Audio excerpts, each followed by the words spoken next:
Us for the Doctorate of Audiology Alumni Panel Discussion. My name is Tom Kresh. I'm our Director of Graduate Admissions here at CU-Bloomsburg. Really appreciate everybody taking time out of their busy schedule to join us. There's a number of other things you could be doing right now. You're choosing to spend that time with us, and we're certainly very appreciative. We have a great panel discussion lined up tonight with some of our best and brightest. The event should take probably around 45 minutes. We have some scripted questions, but certainly if anyone who's watching live has any questions, feel free to put them in the chat and I will get them to the group. Also, for those of you who may be watching the recording of the event, please feel free to reach out to Dr. Zaleski or myself in the event that you have any questions. But we can go ahead and kick it off with some introductions before we go any further. Dr. Zaleski, do you want to start? No, let the most important people say it first for me, so I'll go last. Okay, sounds good. Sounds good. Alyssa. Sure. So my name is Alyssa Simplasky. I graduated Bloomsburg as Alyssa Winna in 2017. So I started my audiology career actually where I did my fourth year externship. So I started at the University of Miami, lived down in Florida, specialized in balance, cochlear implants, bone conduction, pediatrics, really did a whole lot of everything. And then from there decided to take a jump into the cochlear implant industry. And then I have been there ever since, so going on 5 years. So I'm happy to be here and share my experiences. Excellent. Excellent. Thank you, Alyssa. Michael. My name is Michael Delanoche. I kind of took an unconventional path to get where I am, but I graduated in 2018 with the Bloomsburg Intraoperative Monitoring Certificate Program. And then I worked in the field. I was in Pittsburgh for about 4 years working for a small neuromonitoring company and decided to come back for my AUD. So I am actually graduating in May of this year, May-ish of this year, but I'll have my AUD then. Right now, I'm in my 4th year externship at A&E Audiology out of Lancaster, Pennsylvania, and my primary interests revolve around private practice, mainly in the areas of extended wear devices such as Lyric, tinnitus, which I've gotten the pleasure of being able to work with Lanier, which is the first FDA-approved tinnitus treatment, and being able to work with patients really emphasizing the importance of hearing health and brain health and the connections that those things make. Yeah, Michael, and you had a unique track where you started with the IONM certificate, which for anyone who's watching and may not know, I'm going to try to get this right here, the intraoperative neurophysiological monitoring certificate. Yep. That's pretty good. That's pretty impressive. I knew that, right? And then you came back for the Doctorate of Audiology. So that's great. Yes. That's awesome. Kimberly. Hi, I'm Kimberly Wynn. I just graduated in May of 2023. I did my undergrad and grad school at Bloomsburg. I am currently working as an educational audiologist for Blast IU 17 in the Williamsport area. I cover 19 different school districts and currently have over 100 kiddos on my caseload. So I'm doing a lot with FM systems, counseling teachers, things like that. So yeah. Excellent. So you just literally just graduated. So that's awesome. Congratulations. Well done. One of the things we're excited about too is we have a very wide and varied selection of alumni and working in different aspects of audiology. So that's great. Thank you, Kimberly. Jill. Hi, I'm Jill McClelland. I graduated considerably longer ago than everyone else on the panel here. So I graduated in 2011. I came to Bloomsburg with a bachelor's degree in deaf education. A lot of people come with a CSD background. Mine was a little different, not terribly different. And I spent 7 years after graduation in private practice, which I absolutely loved. And then I found myself needing a career change, and I was found a job at Penn State Health. And I quickly, after 3 months, became the manager of audiology in Penn State Health. I am currently the head of the entire division, and I have 5 locations. A little different trajectory than I expected to have for myself, but I absolutely love it. My day is extremely varied and slightly business, slightly clinical, and I can't wait to share that with you. And Jill, you are also at, was it PAA? I'm currently at the Pennsylvania Academy of Audiology Convention. hotel room in my background. So I want to support everyone who is interested in going. It's a great time to network. It's a great time to get information on fourth year externships, positions, and also just learn about the field. Tomorrow, I will briefly be presenting on the legislative updates for audiology. By being involved in Pennsylvania, your state academy, regardless of where you're living, is such an important way to have a voice in your own profession. So if you have any questions about that, please let me know. Excellent. Great. Thank you, Jill. And then last but not least, Dr. Zaleski. Okay. I'm Tom Zaleski. I like to say, like the men's club for hair. I'm not just a user. I'm not just the owner. I'm the a user. I am also a graduate from Bloomsburg many moons ago, back in the 80s.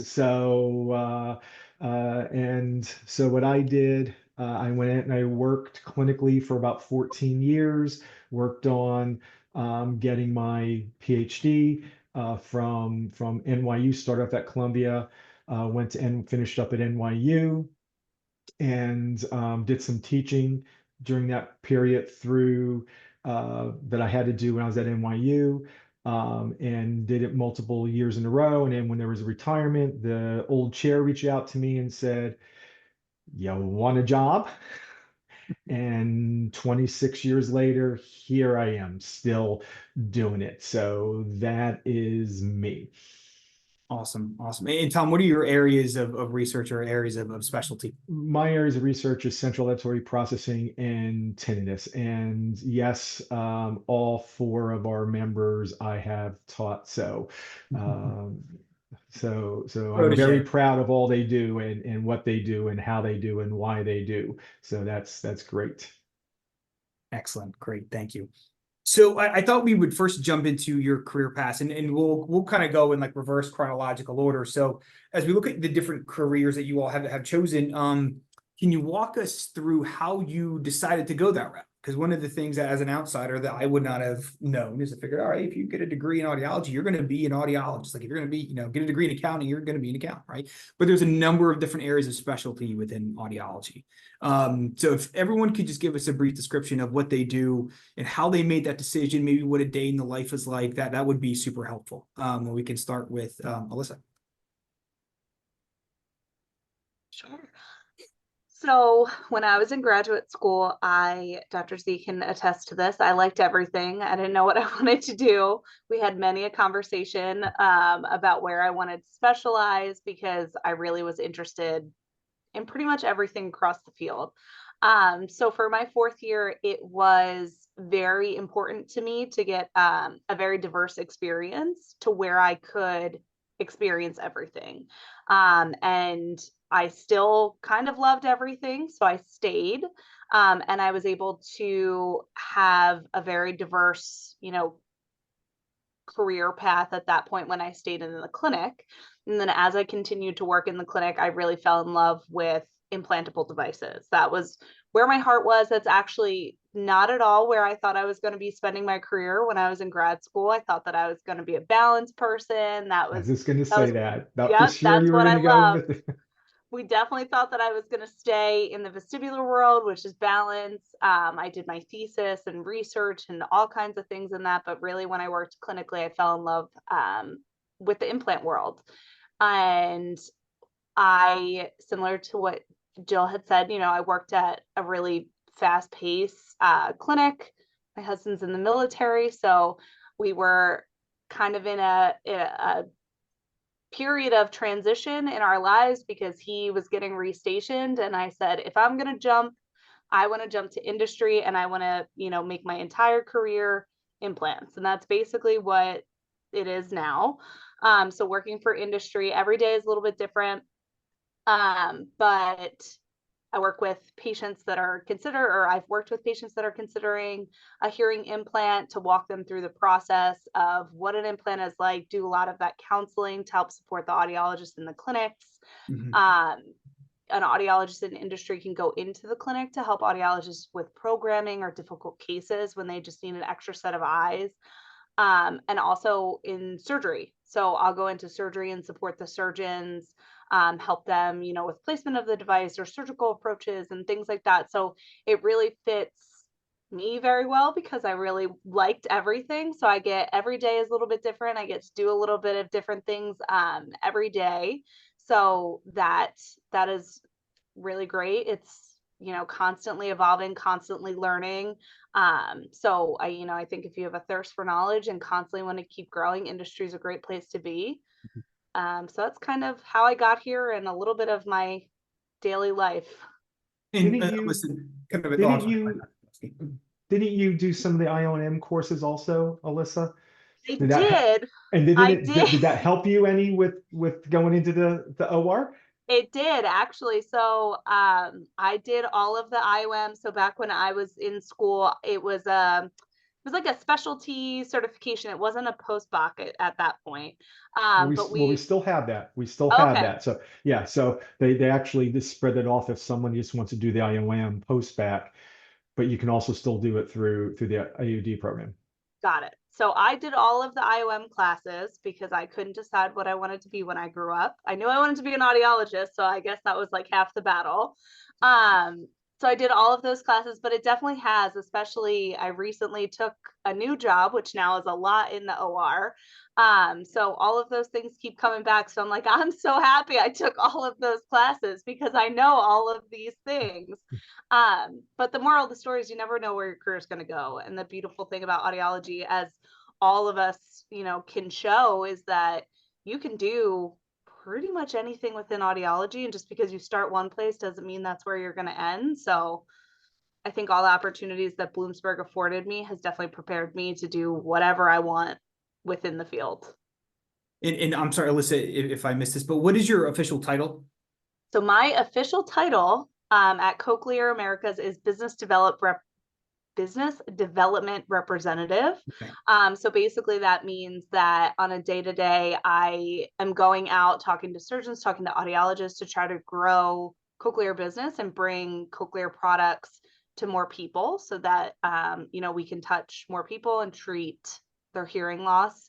A lot of people have to go into like major medical centers to get cochlear implant services or bone conduction services. So trying to spread that out to be out of like those major metropolitan areas. Yeah. Now, is there any party that wishes that you took a more, I mean, I don't want to say traditional, but a more, I guess, clinical route, or this is where you were meant to be? I think that this is probably where I'm gonna probably see myself for a while, if not the rest of my career. I think when I was in the clinic, I was really happy with what I was doing, and I loved the clinic that I was at. It was one of the biggest cochlear implant audiology centers in the country. So I feel like the time that I spent there, I got to do a lot of that clinical stuff. And I like that in industry, I have a broader reach, right? So like I'm reaching people all across different states, different areas, things like that to help them. So I feel like I have a bigger reach being in the industry than just being within my clinic. Yeah, that's a great point. That's a great point. Yes, thank you, Alyssa. Michael. So do you want me to do like a day in the life IO&M portion, day in the Yeah, life you're where I'm right. at right now portion, Yeah, because I'm no, kind of that's weird, but yeah. That's a good point. So, Michael, can you walk us through your decision to go into the IO&M part of the career, and then your decision process of how you decided, you know what, I think I might actually want to again like expand my scope of practice by going back for the doctorate in audiology. yeah, so I was actually in exercise science undergrad and I minored in psychology, but one thing I was really interested in was just like overall anatomy physiology. That was like the one big class that really stuck with me, neurophys, all those related things. And I wasn't sure what I wanted to do when I grew up, kind of like what Alyssa had mentioned, but I had an advisor that was like, hey, intraoperative monitoring. I'm like, okay, that sounds pretty interesting. I don't know what I'm going to do. So I went into it and I thought the material, the cases, everything involved with it is still to this day some of the most fascinating stuff I've been able to be a part of. The one big driving factor that I kind of pushed to getting my AUD was kind of more on the like provider autonomy side of things. Mhm. I learned that even if I wanted to stay in the IONM side of things, having the AUD kind of lets you get at least a little bit more leeway to have more autonomy in decision making, teaching pathways, other areas in the field where you could grow more professionally. Mhm. But then I also really wanted to interact with patients because my daily interaction in IONM was you walk in, you get your case ready, patient rolls into the OR, and you're like, hey, I'm Mike, I'm going to do this. And they're asleep. So you kind of interact with them for a few seconds. They wake up, hey, how are you? Okay. So I realized I can talk to a rock and like talking to people. So that was another big decision extender for that. And Michael, for those people who may be wondering, so as a, I guess, IOM specialist, what were your typical responsibilities there? So primarily what my responsibilities were, and both of my jobs were very similar back in Pittsburgh as well as Geisinger, were you wake up in the morning, you get there about an hour before scheduled surgery. Most of the surgeries you're in pose some kind of large neurologic risk. So spine, cranial surgeries, any surgeries that you're really trying to get something around a nerve, all of those things that you want a little bit of a guardian angel for, if you will. Sure. I would walk in, bring in equipment. I would get a bunch of electrodes ready to run tests on patients while the surgery is happening. Mhm. And once that's all set up, the surgery begins. You are looking for specific changes in each of those types of signals. Depending on what you see, you report that to the surgeon as a positive or negative thing, depending on what it is. Mhm. And the surgeon's able to make a decision on what the best step of care is for them during that time. And a lot of it is things that the surgeon may not immediately be able to see. Mhm. Mhm. Um, And I do have to say, you know, even though Mike came through the program the non-traditional route, not through CSD, he did really well. And some of you have probably heard me say this. If you understand anatomy and physiology, like Mike said, audiology is really easy because everything we do is bases in anatomy and physiology. And so I think that's why Mike did so well, because he had that good ground foundation in anatomy and physiology, which helped him understand stuff. So he did really well. and Dr. Zaleski, so IONM is a subspecialty of audiology, is that right? Yeah, it is a subspecialty of audiology.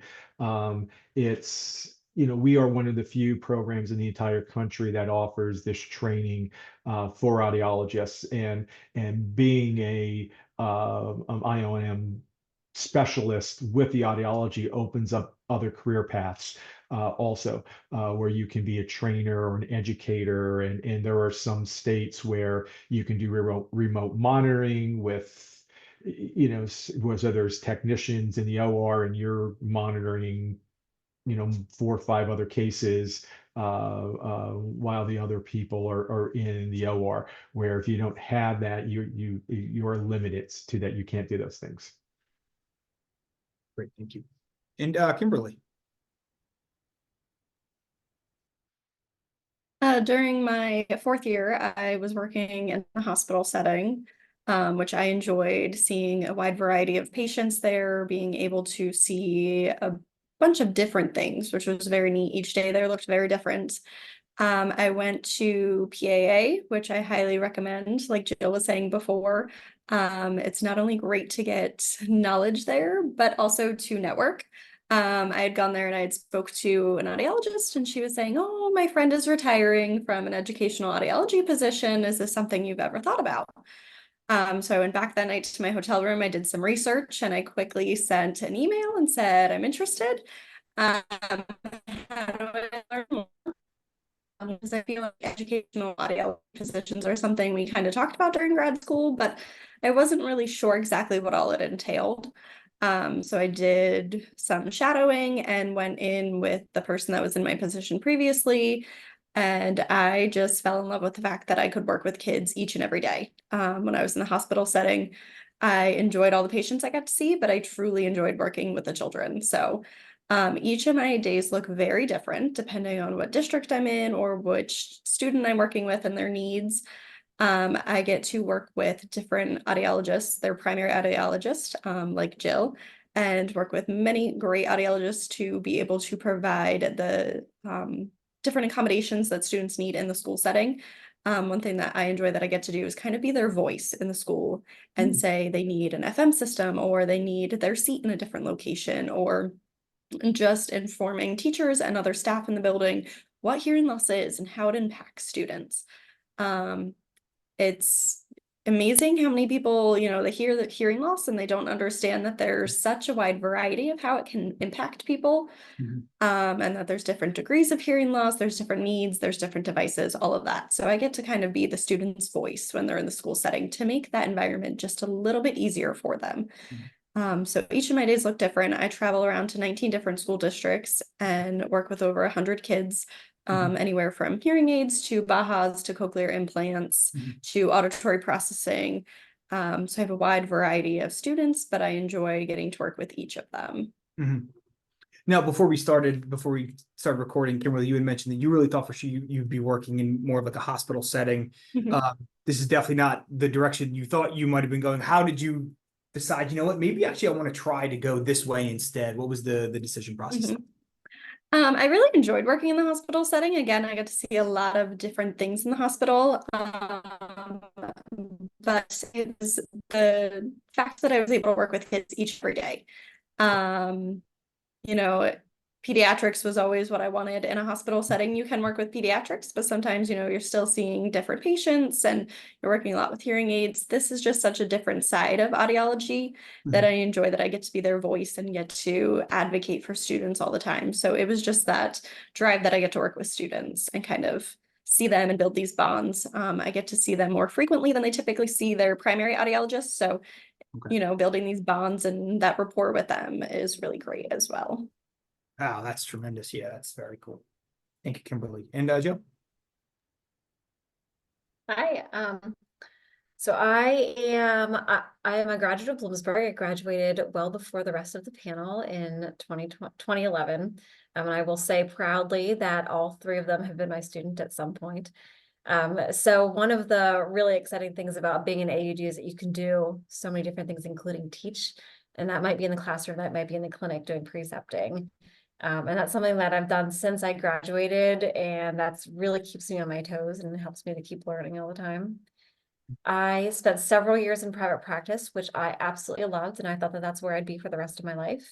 And, sometimes life changes. And then one of the wonderful things about audiology, as Alyssa had said, is that you can have a lot of opportunity. So I found myself with this job opportunity in my lap to be a clinical audiologist at a major health system in Penn State. And I took it, and then within 3 months, I was the manager of the division.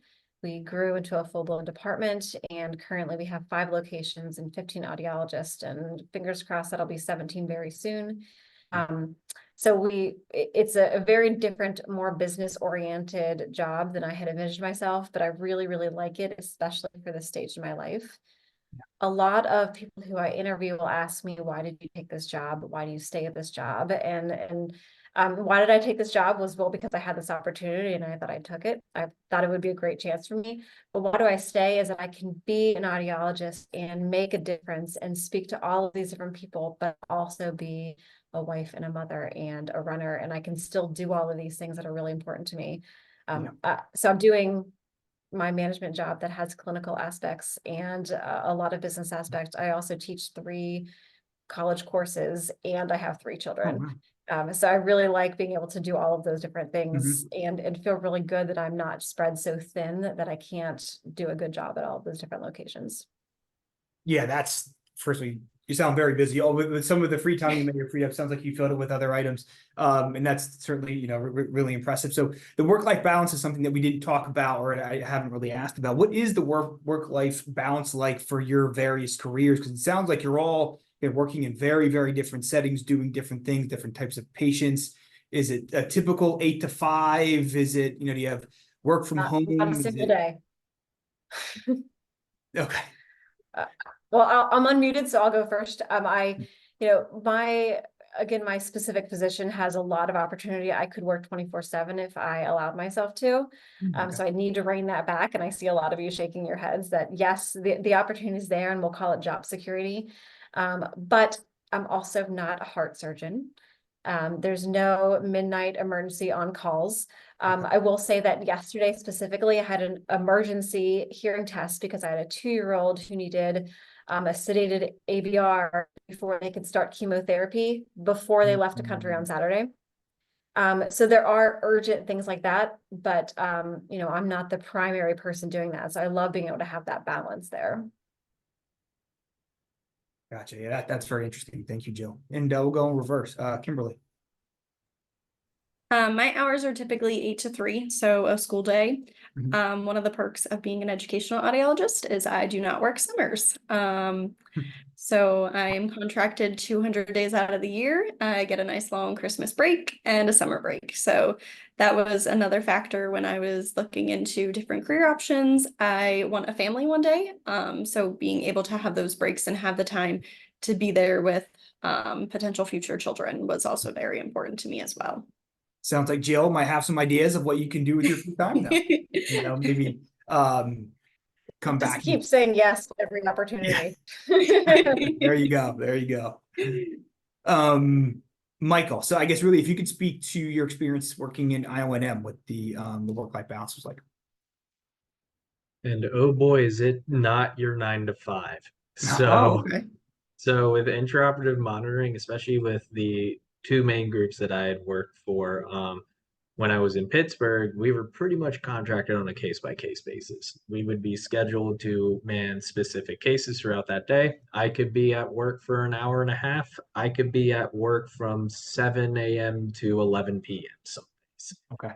So I don't want to say at the mercy of, because I think that puts a negative spin on things, but it really depends on the day, kind of like what Jill said. But in the IONM realm, some days you have some very short cases, they go very quick. Some days you have some very long cases or one singular long case, which is really fun variety.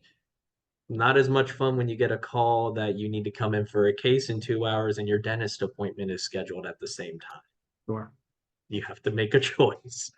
But if you like to be on your toes and you kind of like that, I don't want to work a 9 to 5, every day's literally different, then it's a really interesting fit for you.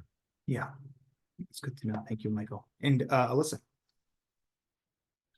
So I will say most roles within industry, at least from the implant industry side that I have experienced, every day is different. It's not a typical 9 to 5. A lot of days I get to work from home, which is amazing. I take my kids to school, I pick them up from school. But then there's other days where I'm on the road and I might be traveling, you know, across my territory or things like that to support cases, or go into the clinic. I will say, I think that from when I was in the clinic, right? Sometimes when the clinic is an, you know, 8 to 5 kind of thing, you're maybe there, you know, you're leaving your house at, I lived in Miami, so I was leaving my house at 6:30 to get there by 8 because traffic was crazy. And then you have reports and things like that. Granted, that's going to ebb and flow, right? So you might not get out right at 5. But the flip side of that is, at least for me in industry, you know, I can go to the gym in the morning, like Jill had said. Like you can go work out, you can go, it's basically just get your job done. And so it offers us a lot of flexibility, which I think is one of the biggest perks of my job. It really is like a big thing of, I think, industry as a whole. It's like you're an adult and you manage your time like an adult. So if I wanted to work at 8 o'clock at night, I can do that. They don't care that it's 8 o'clock at night and not 9 o'clock in the morning. So as long as you get your job done and you meet whatever expectations are set forth, they don't really care when you do it. Yeah, that's really interesting. I know Dr. Zaleski's probably looking at some of these other careers like, oh man, this sounds great. I don't have Tom bugging me every day about enrollment and things like that. So Well, as I've said, I'm a clinician at heart. So I came from a very, very busy, initially started off in private practice and working in a very busy ENT office. I was the sole audiologist for a three-man audiology practice, and I was working 50, 60 hours a week. And we were having a young family, and this opportunity came up. So it gave me the flexibility to not miss a whole lot and play a bigger role. But as time has gone on, and you move through the ranks, now coordinator of the program, having chair, it's lots of hours. Yeah. Again, doesn't matter a lot of times where you do the work. Yes, you have being in for class and office hours and meetings, those types of things. But if I get there's certain days where I just stay home, because if I go to campus, like I said, I get nothing done. This pops up, someone pops in, the student comes in, and I have to go do this. This pops up, and then I get nothing. But if I stay home, I have a better opportunity of getting Mhm. it done. If not, there's always a weekend to get it done. So Yeah. it Yep. is what it is. No 2 days are the same for you, I'd imagine. Nope. So for our panelists here, so how did you choose the Bloomsburg Audiology program? Sounds like you were all tremendous students. And honestly, not all of you were speech language pathology and audiology undergrads or CSD undergrads. You had kind of a not non-traditional, but a different way than what most people would think you would need to go to get into audiology. So how did you settle on the Bloomsburg Audiology program versus some of the other options? Alyssa. So my undergraduate I did at Bloomsburg.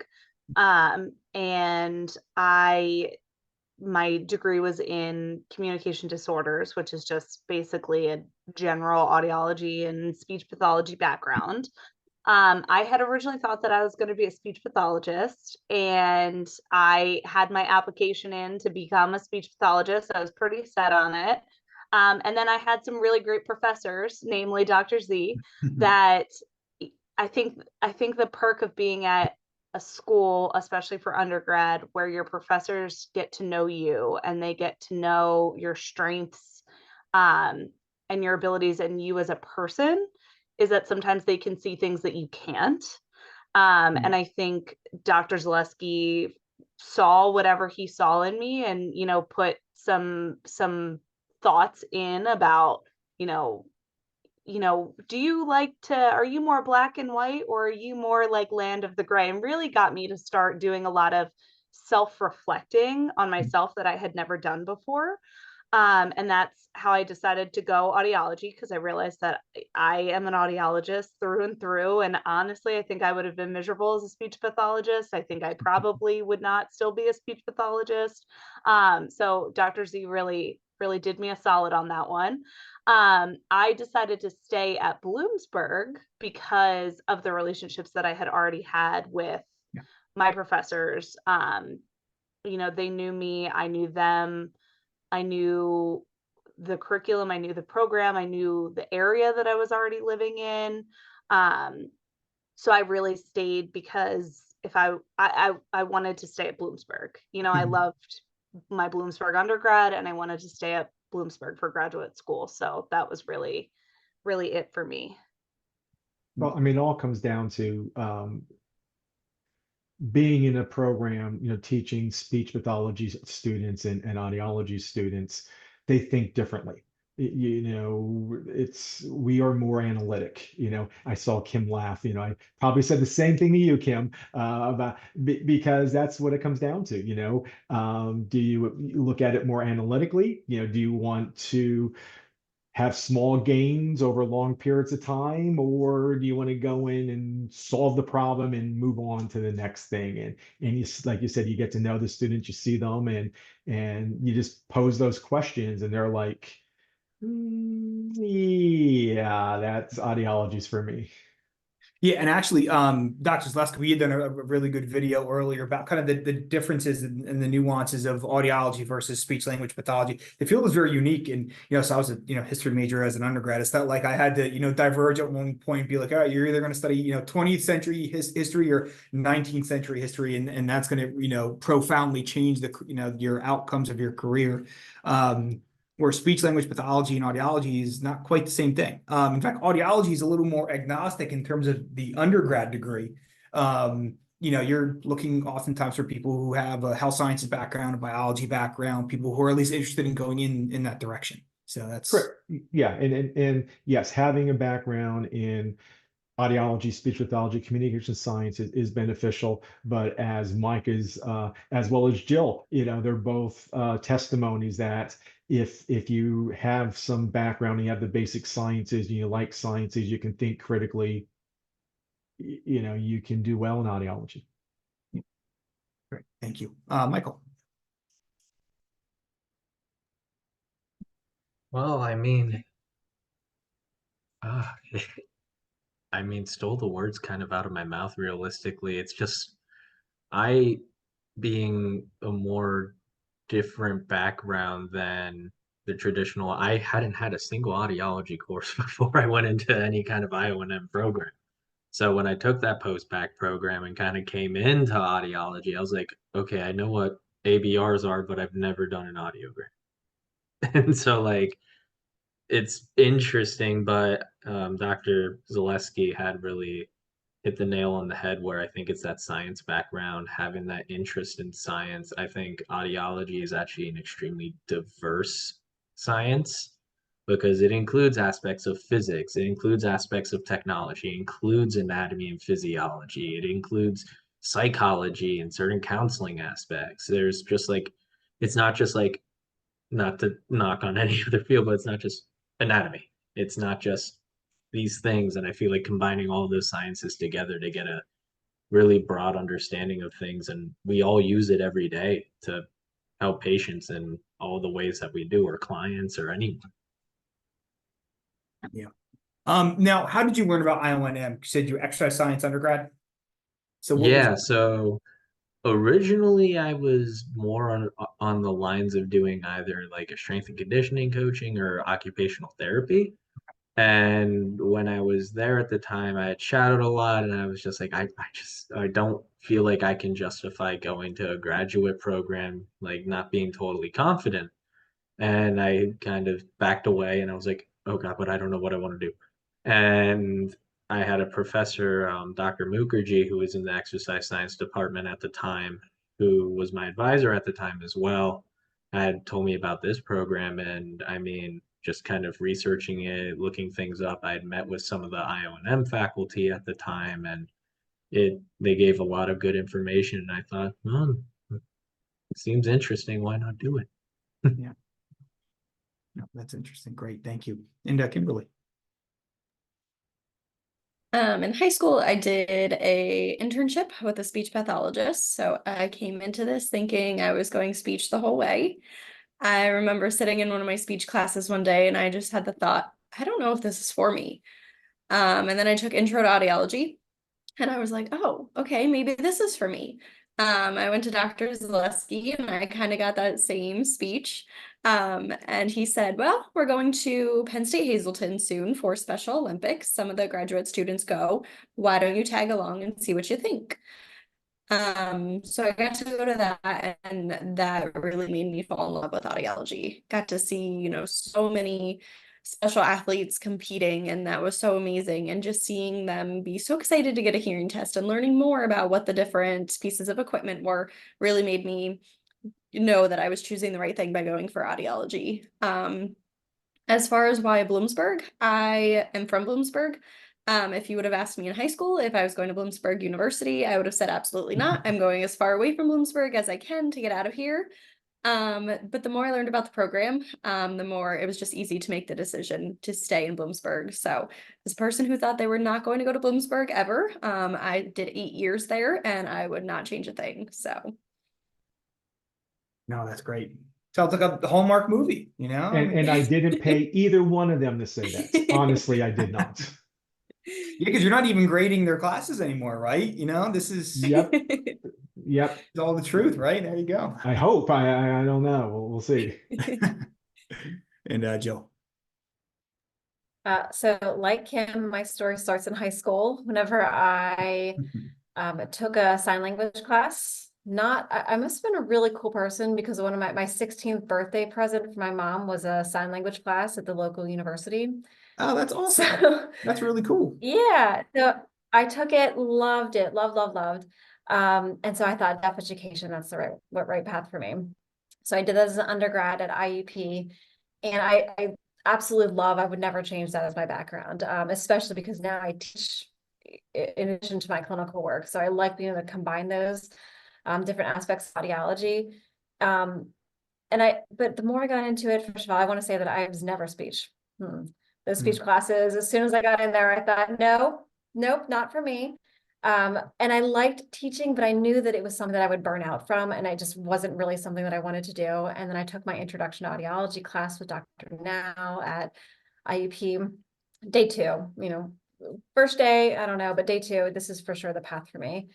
And what I love about having that undergrad degree and then taking it to a doctorate in audiology is that I can use that background in education, but also in deaf culture and sign language, and combine those two passions. I remember whenever I was telling people that I was going to audiology school, and they would say, but you like sign language, isn't that conflicting? And I would say, oh my gosh, no, like now I get to tell the patients, I can support you with listening spoken language, or I can support you with ASL. Whichever way you choose, I can help you with that. And it's really helped me in my profession. I love that. So IUP didn't have an AUD. I loved it there. But I knew that I was not a city girl. I did one of my 4th year externship in Baltimore, DC area. And so I got that experience, but I knew I was not a city girl. And I also knew that I didn't want to pay out of state tuition. And so it narrowed it down to Bloomsburg. I applied to only Bloomsburg, and I, thank goodness, got in, and the rest is history. I'm really glad that it worked out that way. Now, you said you're not into city living, but Bloomsburg, as we transition, is an awfully densely populated area. I'm only kidding. It's definitely not. Bloomsburg is in central Pennsylvania. For those of you who are watching live or watching the recording, you may be wondering, well, like, what's it like to live in Bloomsburg? You're making basically a 3 or 4 year commitment. So if we could quickly transition, then, like, what was it like to be a student in this area? What were some of the things you were doing outside the brick and mortar of the classroom, outside the clinic? What is life like as a doctoral student at Bloomsburg? Melissa. So I grew up in New Jersey, so a little bit more populated than what Bloomsburg was at the time. But I, like Jill, I'm not really a city person. I didn't want to go to school in Philly. I didn't want to go to school in New York City. I wanted to go somewhere that was more of like, homey, but like still had things to do. And Bloomsburg really hit that for me. So it was small enough. I loved the campus, like everything was together, right? Like I didn't have to take a car to like drive half a mile to go to one building and to a different building. So everything was together. Everything feels very like tight knit, like a family. There's lots of things to do. Dr. Zaleski said that it's Fair Week. If you decide to go to Bloomsburg, the fair is one of the best things. It sounds not as cool because you're like, why are you so excited about a fair? But it is the biggest fair I've ever seen in my entire life. There's more food that I've ever seen in my entire life. So the Bloomsburg Fair is a highlight. Just the people, like it really is. It's a very like warm feeling. They know that you're a college student. They know, that you're not from there, but nobody treats you any differently. I think as a graduate student, you're going to spend a lot of time in the library. I spent a lot of time in the library. You got to study, you got to do things, but there's still things to do in Bloomsburg, and it's in a nice central location too, where like it's not too far of a drive. Like you can get to Penn State if you want to go to Penn State and go to like a football game, or go eat the ice cream at the creamery, which is really good, and I did that when I was at Bloomsburg. But there's lots of things to do, and it's close enough to a lot of things if you wanted to get that bigger school or bigger city vibe. But yeah, I don't know. I spent 8 years there, so I must not have hated it. Yeah, Bloomsburg is a very traditional college town. You know, the town is built around the Yeah. university. It's like I always tell people, it looks like a Norman Rockwell painting of a college town. Is how I would describe it. You could tell I've been watching some Hallmark movies with my wife. It's like one of those Hallmark movie towns. It's kind of how I would describe it. You know, it is very nice. It's it's a comfortable place to live. It's a comfortable place to go to school. So I think there's a lot to offer for students. And it's safe. You know, that's I the would. thing. I was just gonna say that. I will also say it's safe. And my dad, I'm a daughter of a police officer, so Mm-hmm. safety was very important for my choosing. Like I was told that I was not allowed to go to certain schools in Philadelphia because they were too dangerous or in dangerous parts of the city. So safety is a very big thing, and I never ever in all 8 years, I don't think I ever felt unsafe. Like I never felt unsafe walking. Not that you should walk alone at night in the dark, but really it's not. It's a very safe place to be, which I loved. Yes. Yep, that's a great point. That's a great point. Oh, Michael. I mean, nothing short of what everyone else said once again. I found myself coming back after 4 years of living in Pittsburgh, a completely different city and environment, and I lived right in town. I didn't really waste time. I kind of came right back.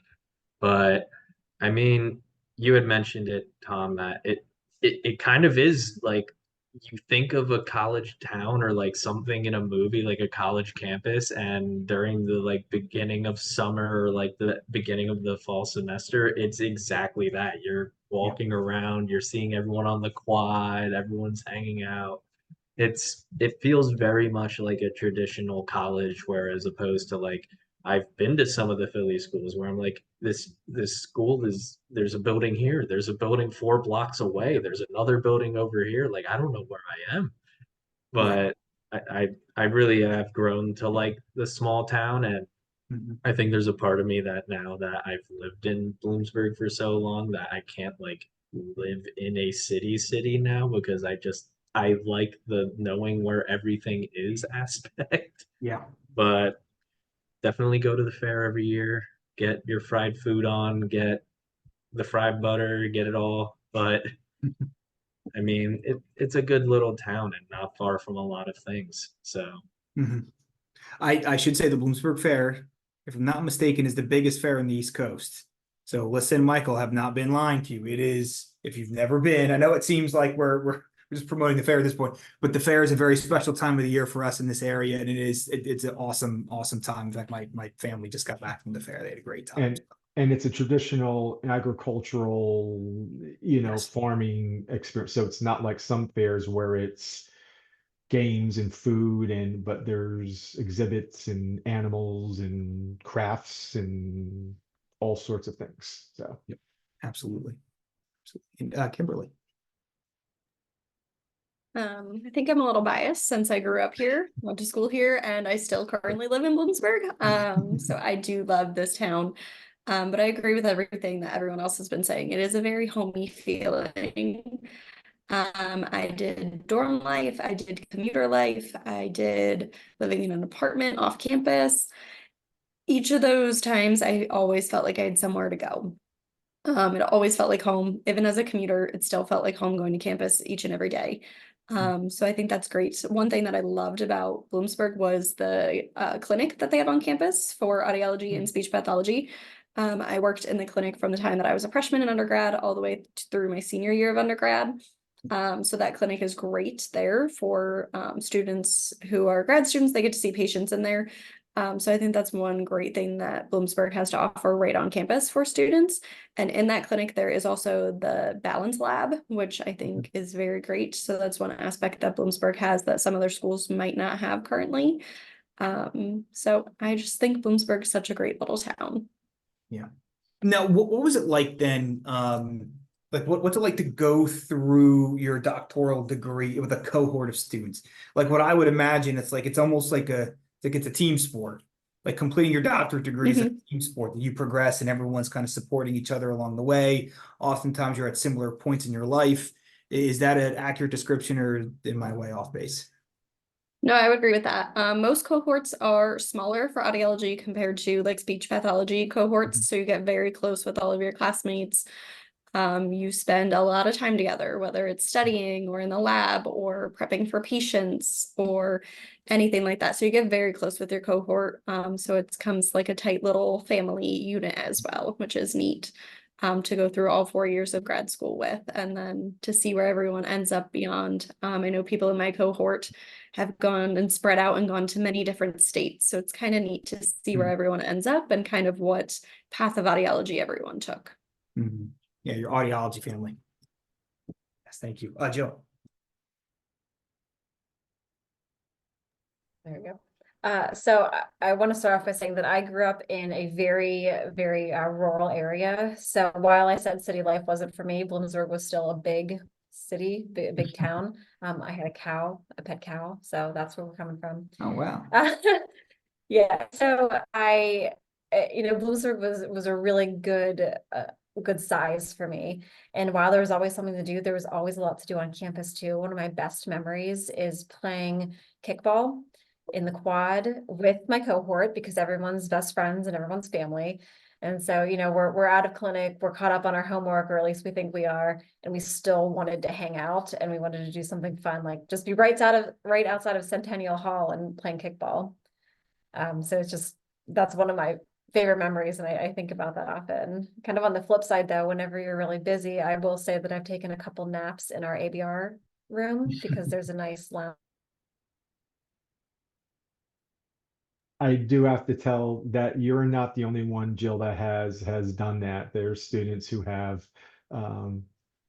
you walked Sorry about that. in, you walk in and they've napped in there. Same thing in the balance lab. They've gone onto the exam table there, napped in there also. So I've definitely taken it a nap in the happens. balance lab for sure. Because there are times you're doing your auditory processing reports that are 15 pages and you're there until 3 o'clock in the morning. So you figured, let me just sleep Holy from 8 cow. a.m. Wow.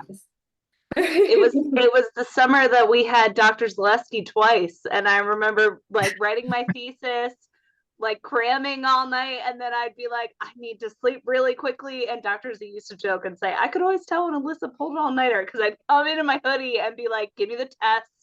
I gotta go and get some sleep. Yeah. Oh, that's funny.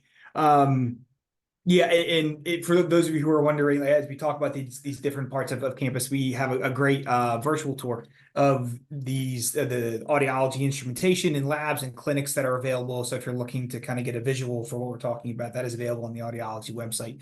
But that's those are all great stories that kind of lend some credence to what it's like to go through the program as like again kind of like a team almost is kind of how it describes.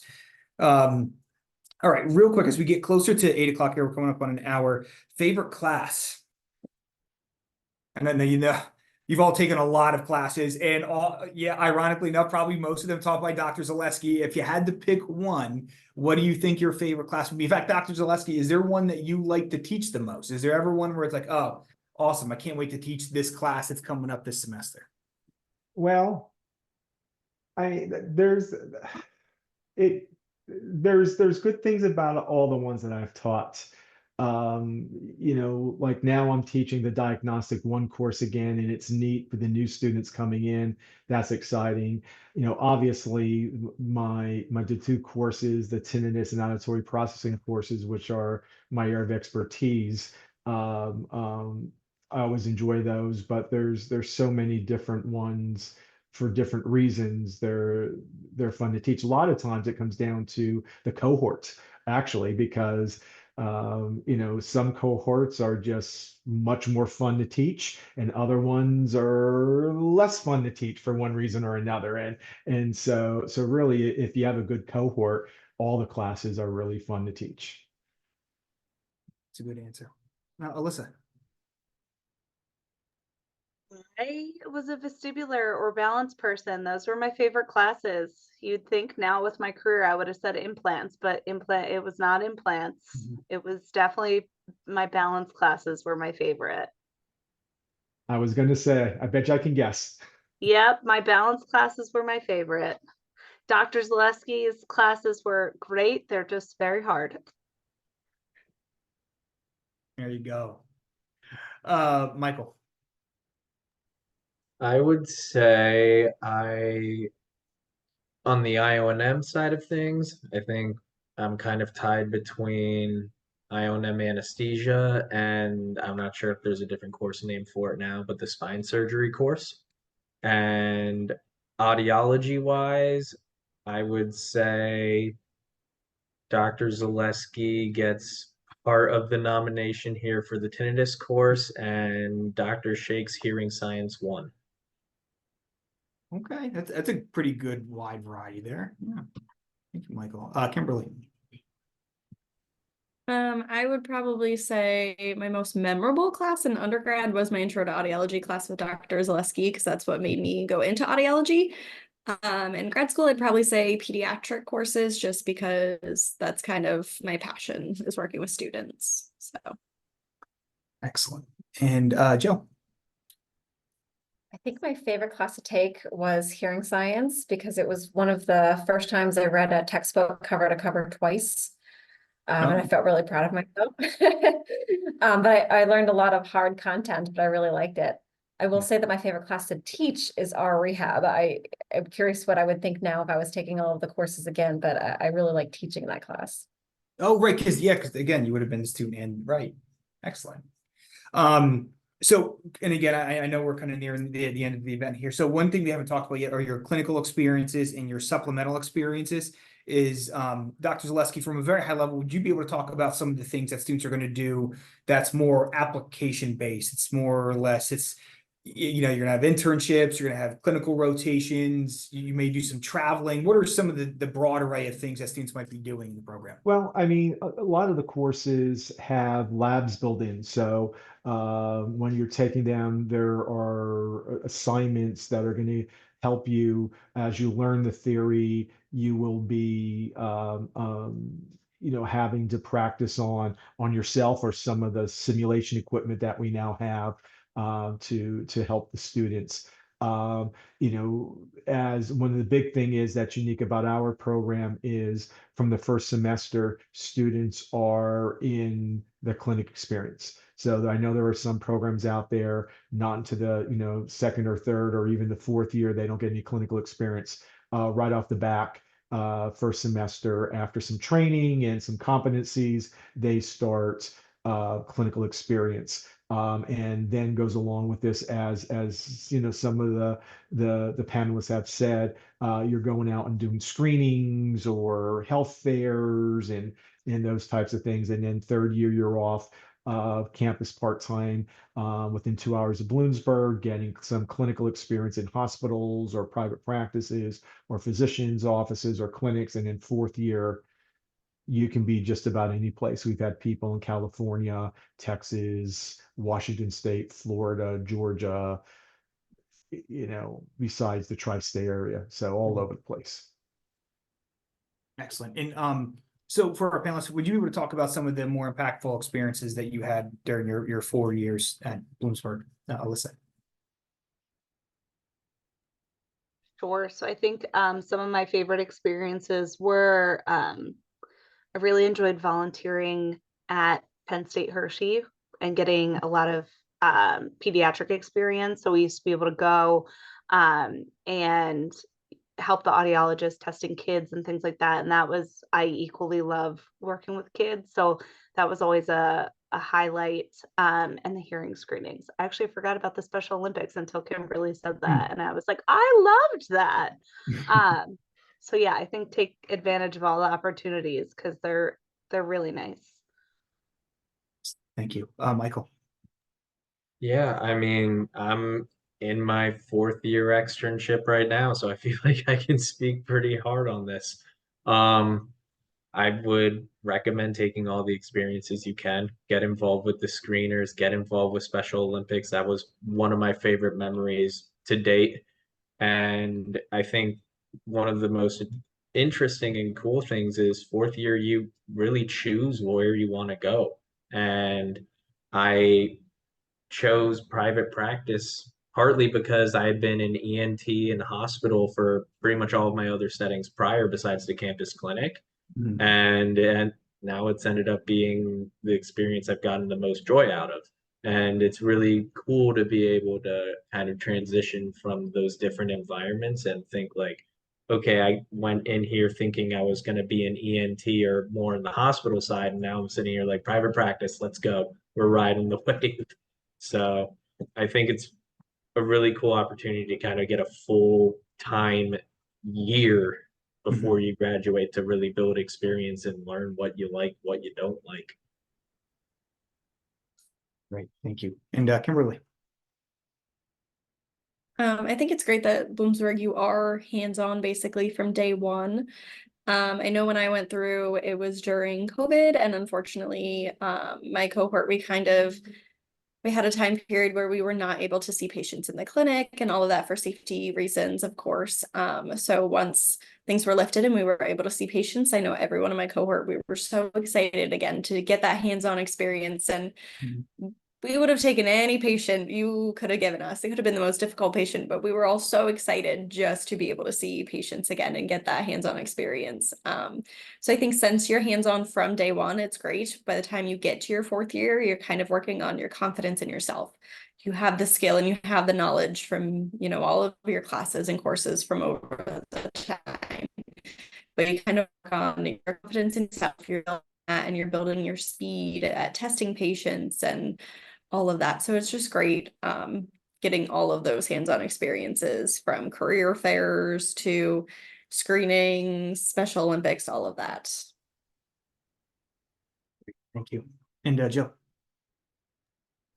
I actually had two really unique experiences while I was at Bloomsburg, and I'm really excited that I was brave enough to say yes to both of them. When I was a second year, there was a maternity leave close by at a nearby ENT clinic, and they asked what second year wanted to take this third year rotation fairly independently. Quick raise my hand, and I was able to do that. Oh, so I mean, supervised, of course, but basically independent, doing an ENT practice as a second year. And then whenever I got to my third year, there was another unique opportunity in Du Bois, so 2.5 hours from clinic. So I had to get another apartment and basically do a fourth year during my third year. And again, is anyone interested? I raised my hand really quick and I got it. And again, almost, yes, there was supervision, but fully independent in those aspects. So I'm excited and proud that I was able to be brave enough for that, because I look back and I wonder why, but they really, really helped me in my career. Oh, that's great. So final question for the night. Any parting advice? Anything else that you would like to tell prospective students or anyone who may be considering the program? Any advice, having been through the program, everyone is well into their careers right now. Any guidance? And actually, we can start with Dr. Zaleski. Oh boy. Ugh. It's a tough, I'll let everyone else go. I'm not even sure what to say to that one. Alyssa. I'll say that, being in industry and, having been in Florida, and I've come in contact with students and people that have come from a lot of different programs. And I firmly believe that Bloomsburg prepared me the best out of a lot of other people that I have seen that have come out or things like that. And I'm thankful for all of that. I joke and I say Dr. Z's classes are hard, but they were hard for a reason, and they were hard with good purpose. And they really, him along with like other professors and things like that, Bloomsburg is really trying to prepare you to be the best that you can be, because you are impacting people's lives. And they take that responsibility very seriously. And I, for one, am very proud to be a graduate of Bloomsburg. And I think that if audiology is where you want to go and this is what you want to do with your life, I think that you should look no further than Bloomsburg and really go and have the opportunity to learn from some great people. Yeah, and that's a great point. I mean, when you cross the graduation stage, there's patients waiting for you on the other side, right? So you've got to be ready to go. It's a great point. Michael. I would say don't be afraid to take some calculated risks. I mean, it's something that I kind of took a dive and said, I'm gonna try something I never even took a real course for. And now I'm in a position where I enjoyed my career with intraoperative monitoring. I still plan on being involved in that field in ways I'd love to teach and be involved, but I'm thoroughly enjoying what I'm doing right now too. And I wouldn't have known that if I didn't think things through and kind of take that jump with things. And I think thinking back on what Jill had said about, you're kind of said, yeah, I'll do it. I'm interested in these like potentially difficult and challenging opportunities, but they really can help mold and build you into something that I think you look back on and you can look back pretty proudly. Thank you. And Kimberly. I think if someone's interested in audiology at all, to reach out to any audiologist. People think audiology and they tend to think traditional hearing loss, hearing aids, but audiology is so much more than that. There's so many different avenues you can take. I mean, even just from all of us here, we all have such different career paths that we took within audiology. So ask questions, talk to professors, network. Dr. Zaleski is a great resource to ask questions to. So thing that someone interested in, there are so many different pathways. And I highly recommend Bloomsburg as well. And Jill. Yeah, so to build off a little bit of what Kimberly said, she said that there's so many different aspects and things that you can be prepared for. So my recommendation is study. There are some career paths that are just audiology, hearing test, hearing test, hearing test, and there's a need for that, but you never know what's coming next. So commit to the field, commit to the profession, and read your textbooks. There's so much that happens during the lecture, and it's so easy to say, I'm too busy and I just want to go off of the PowerPoints, but by reading those textbooks, you get some of those nitty-gritty things that I promise you're going to use later. So study. Cover to cover. Good advice. Twice. Twice. Cover to cover twice. There you go. Cover to cover. All right, great. Well, thank you, everybody. Actually, Dr. Zaleski, did you have something that you wanted? Yeah, I think what I would say is, as I had some time to think on it, be prepared to work. It's I always like to, and you've all probably heard me say this: the few, the proud, the audiologists. It's if it was easy, everyone would be here. And it's not. And so be prepared to work. And if you are, you're going to do very, very well. All four of the panelists did a great job. I remember all of them very distinctly because they were great students and they worked hard and they did what they needed to do, and they put their times in, and you can see obviously they're successful, and that's what it takes. So just be prepared to work. And I think what Alyssa says, it doesn't come from any place of malice. It's because when you go out there, you are a reflection not only of yourself, not only of the university, but of us. And I have had students or supervisors call me and say, or students come back and say to me, I was out of my placement and they knew you taught that course, just how I did things. They knew it was you who taught it.